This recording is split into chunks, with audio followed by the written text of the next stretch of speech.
Barkanmu da warhaka, barkanmu da sake haɗuwa a sabon lecture namu, wato mai taken suna vocabulary, wanda muka fi sani da sanin ma'anonin kalma.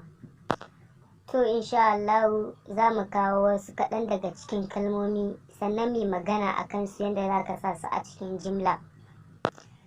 To za mu fara da nice. Idan aka ce nice, ana nufin abu mai kyau. Example of nice in a sentence. Wato misalin nice a cikin jimla.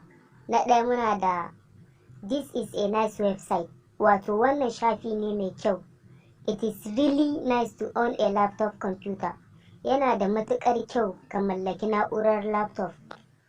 Na uku kuma, one of the nice thing about Juma'at prayer is gathering all the people together. Sai kuma approach, wato kusantowa ko kuma gabatowa. We moved back when we had the sound of the car approaching us. Mun matsa baya lokacin da muka jiyo karar mota tana gabatowa. Ramadan is approaching, wato watan Ramadan yana gabatowa.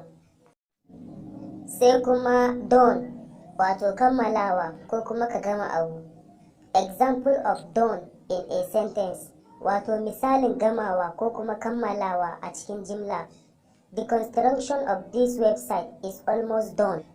An kusa kammala gina wannan shafi. Are you done with this table?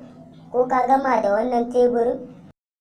Sai kuma give, wato bayarwa, ka bada abu. Example of give in a sentence. Misalin bayarwa a cikin jimla. Can you give me the money that I owe you? Za ka bani kuɗin da na ba? Sai kuma kind, wato nau'i ko kuma iri. Example of kind in a sentence, wato misalin nau'i ko kuma iri a cikin jimla. Na ɗaya muna da what kind of house do Fulani live in? Wato wani nau'in gida ne Fulani suke rayuwa a ciki.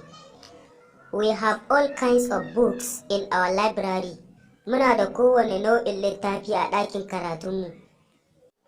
Hausas are not that kind of people. Hausawa ba irin waɗannan mutanen ba ne.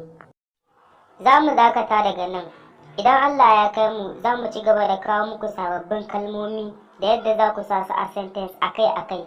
Sai ku yi subscribe domin sanar da ku sababbin shirye-shiryenmu da zarar mun ɗora. Mun gode.